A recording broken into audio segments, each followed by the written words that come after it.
Hello everybody, today we're doing a video for GTA Car Kits in a 2016 BMW i8, and today we're going to show you how to install our Apple CarPlay and Android Auto kit.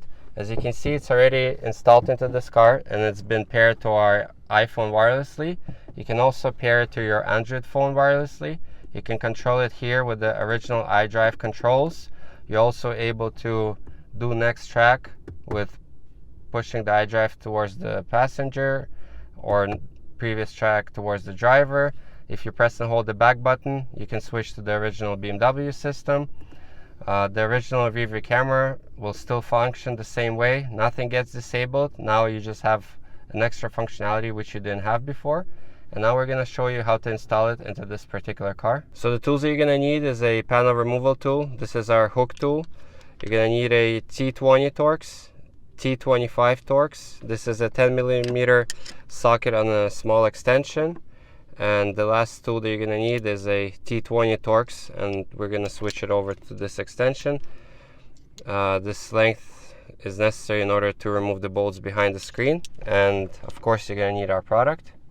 So we're going to begin right here with these rear cup holders. We're just going to grab them and remove them. Underneath you're going to see these two 10mm nuts, and we're going to use our socket and remove them. Now we need to remove this plastic piece.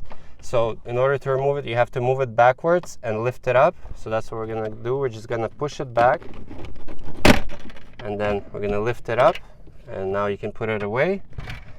And underneath here you're going to see another two 10mm nuts. So there's one right here and the other one is right over here. So we're going to remove both of them.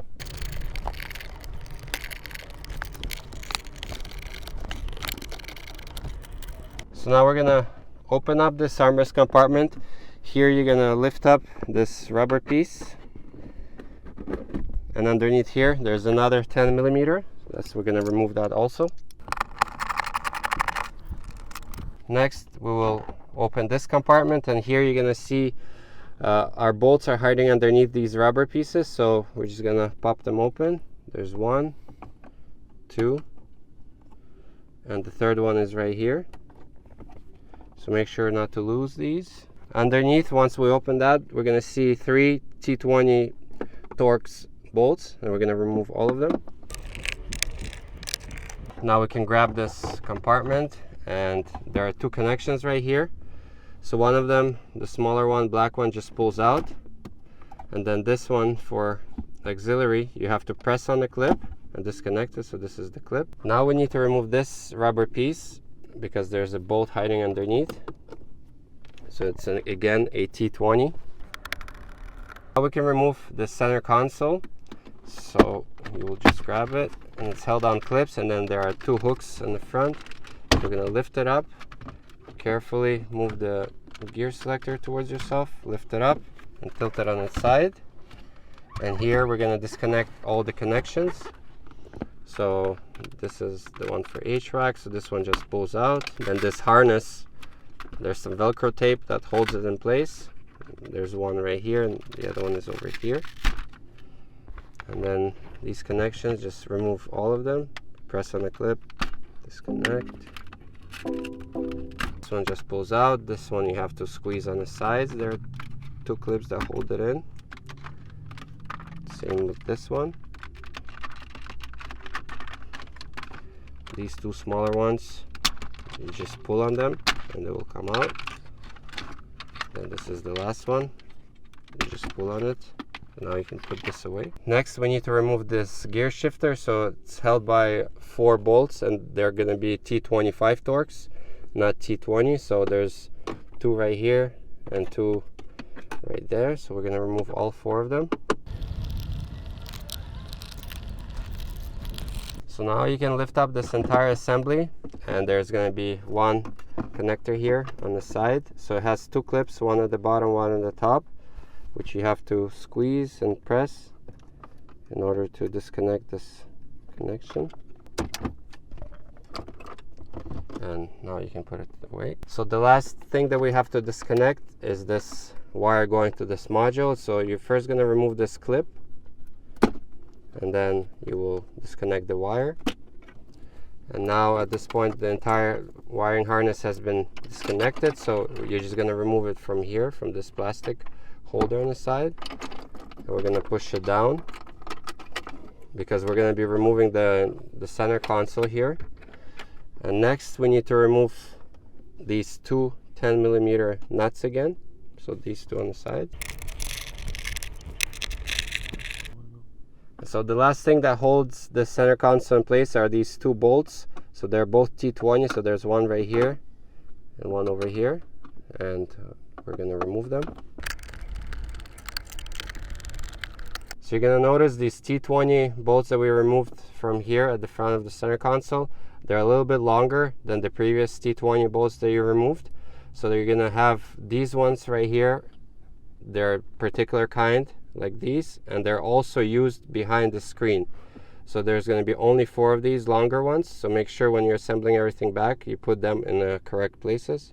So now we're going to grab onto the center console, we're going to lift it up at the back, move it towards the back, and carefully tilt it. So when you're doing the installation you can leave it like this, or you can put it on the driver's side, but because we're filming a video we're actually going to disconnect more of these connections right here. But you don't have to disconnect them. You can just put the, like as I said, you can put the center console to the side, and we're going to continue the installation right here to the head unit. So now there are 4 bolts holding the head unit, these silver ones. So we're going to use our T25 Torx and remove them, because we're going to be doing all the connections behind the head unit. So next we're going to remove the 2 T20 Torx behind the screen, and we told you that you need something shorter because the screwdriver is not going to fit because of the windshield. So we're going to use this tool to pop off a cover that covers the 2 bolts behind the screen, and then we're going to use this ratchet in order to remove the 2 bolts that hold the screen in, because we're just it's hard to film on that angle, so we're going to explain it before doing it, and now we're going to show you how we're going to do it. So we'll get underneath here and pop off this cover. And then you're going to see the 2 T20 bolts. We're going to use our T20 in order to remove it. Here's one of them. We can now grab the screen and carefully wiggle it out. So go straight up, and behind here there's one video cable that you need to disconnect. So we're going to press on the clip here on the side, and then we're going to use our panel removal tool in order to carefully wiggle it out.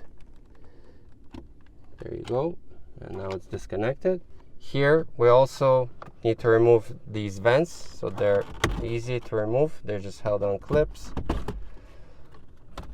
and you can just put it to the side, but because we're trying to show you on video, we'll also disconnect this connection so it goes a little bit more to the side. And we're removing it because we're going to be feeding this video cable away from here, and then we're going to feed our video cable instead. So now we're going to show you what comes in our kit. So you're going to have your main module, which we're going to hide. Everything gets hidden except your USB cable. So this is the USB cable that we're going to actually run to the side. Then you have your wireless antenna. And this is the main harness that connects to the back of the stereo, and then it goes to our module. And the last thing is the video cable that we're going to run all the way to the original monitor. So now we're going to show you how to install all of this. So first thing that we're going to do is we're going to get this original cable out, and we're going to take it out so we can connect it to our module. So you're just going to start pulling it here, but we already removed it before. And then over here, when you're going to do it the first time, it's going to be held on this white clip right there. So you have to dislodge it from that white clip, then you're going to be able to remove that cable. So we already did that before, so at this point the cable can just slide down. And now, as you can see, we have it here, and we're actually going to slide this cable underneath this metal bracket, and we'll leave it here for now. So this is our video cable, and there are 2 ends to it. One is straight end, and this is a 90-degree end. So this 90-degree end will have to feed instead of the original cable, so you'll just grab it, you will flip it around the original radio frame, pull it out, and here feed it through. And even at this point, you can already grab your original screen. That's what we're gonna do. And we're gonna plug it in to our cable here. And we can already put the original screen back. So you just gotta make sure that this video cable is not in the way of the vents. This is where the original vents have to go back. And even at this point, we can already put the vents back. So we'll grab them. And there was that one extra connection which we disconnected. We'll connect it back. So you just have to line up everything with the clips and then just give it a little push and it will clip back on. So at the back of the original head unit, we're going to disconnect the main quad lock harness. So there's this main clip that you need to lift up, and then the head unit quad lock can be disconnected, and this end will go into our harness. So we need to transfer over the fiber optic cable. As you can see, this green one, it can sometimes be orange or yellow. So you're going to lift up this clip in order to disconnect this fiber optic cable, and this cable will get transferred over to our harness. So we're gonna grab our harness. So there's a male and a female. So first we'll plug in the original harness into our female. So make sure that it almost goes all the way in, and then you lock it in place. As you can see, everything is flush and it's all the way in. So that means that you made a good connection. And this is our harness. So with the clip open, you can start plugging it in. Just don't forget to transfer over the fiber optic cable to the outer edge here. And now we can plug the harness in to the stereo. Again, with the clip open, you insert it all the way in and then you lock it in place. So now we need to install this USB cable. So it's used for wired Apple CarPlay, wired Android Auto, and it's also used for updates. So this end, we suggest to install it. You need to have it. So we're gonna wire it so it comes out here on the side. So it's very simple. There's tons of space. You just drop this wire here underneath the metal frame and leave some space for the wire. So it's just gonna hang here for now until we reinstall everything back. So when you're putting the stereo back, you gotta make sure that over here on the sides, you insert the stereo with these guide clips. They're silver plastic pieces.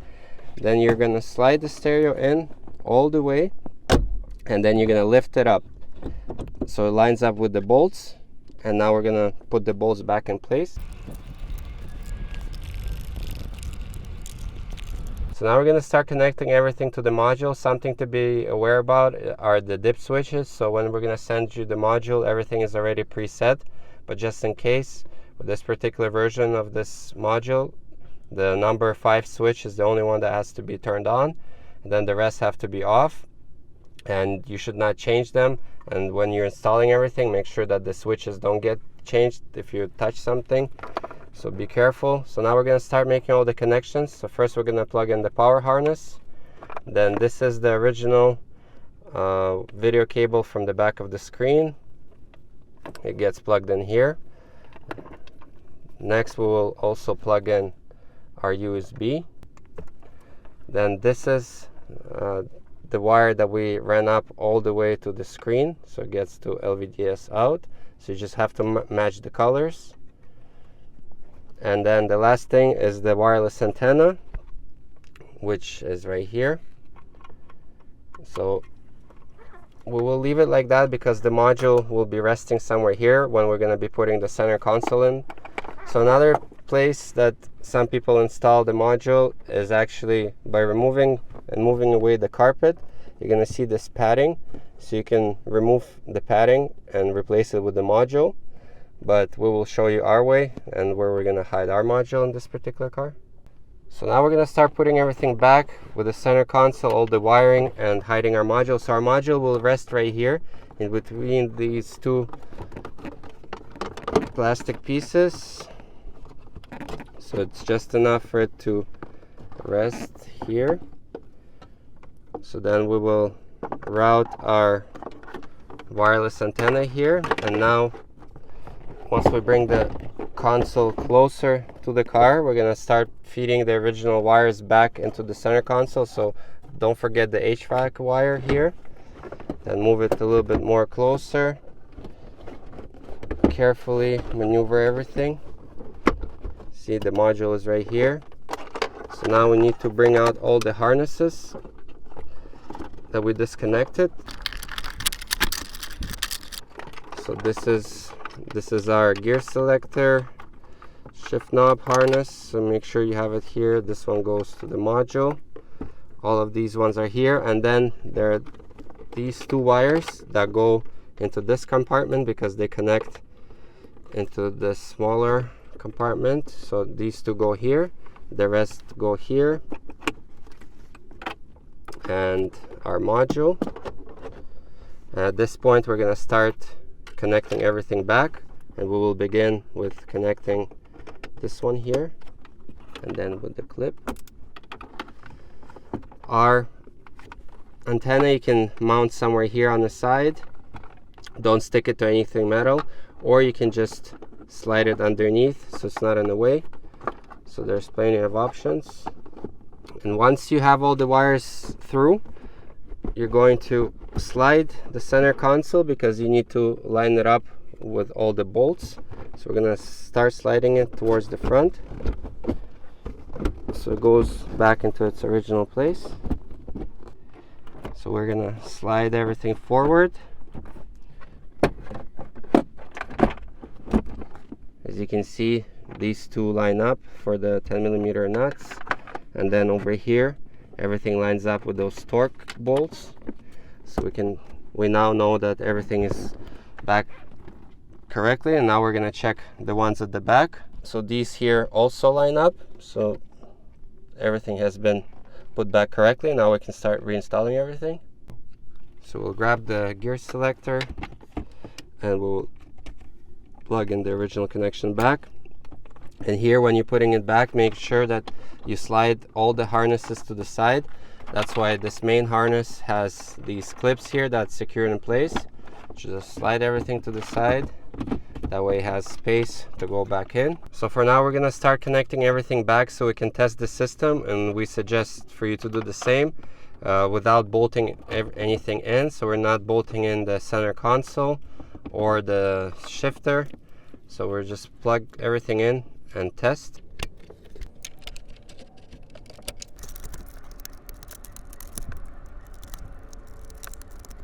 And the last one is your HVAC control. So we'll maneuver this center console around the shifter.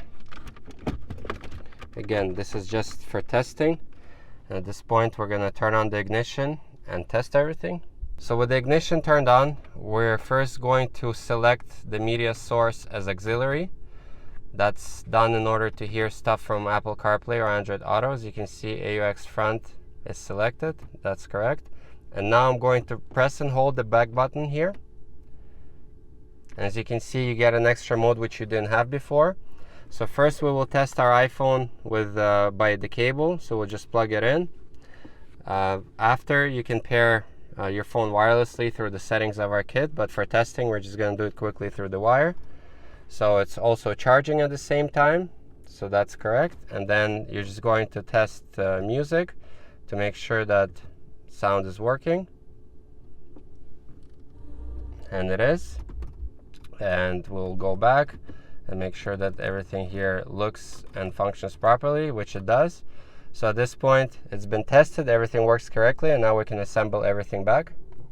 So first we'll put back these T20 bolts that are all the way at the front.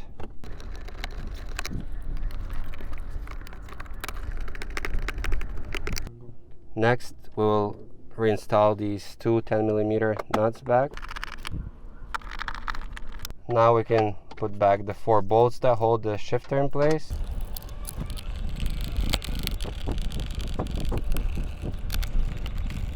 Now we can put the center console back again because we screwed everything back in. So pull the shifter, carefully tilt it,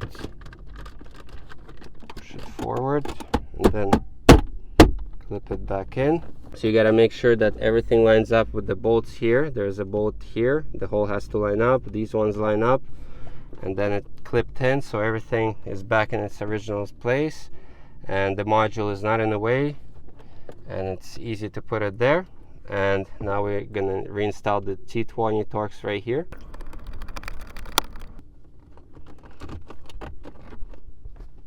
Now we're gonna put this compartment back, and don't forget to connect these two connections. So there's the black one and the white one. So it can only go in one way, and then tilt it in forward, and then once in its place and the holes line up, we're gonna put back the 3 T20 Torx bolts.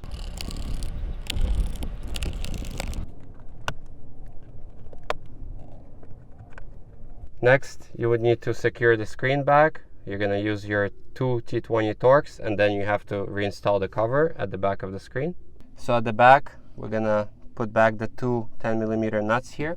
After that, you're gonna slide this panel all the way forward, and then push it in so it clips in, and then again 2 10mm bolts right there, and then you can reinstall your cup holders. And the last bolt is this one, the 10mm, right here inside this compartment. And don't forget to cover it with this rubber piece. So at this point, the installation is complete. Everything is assembled. Everything looks just as before, all original. The only thing here is this USB cable. This was a video for GTA Car Kits in a BMW i8. I hope you liked the video, and we'll see you next time.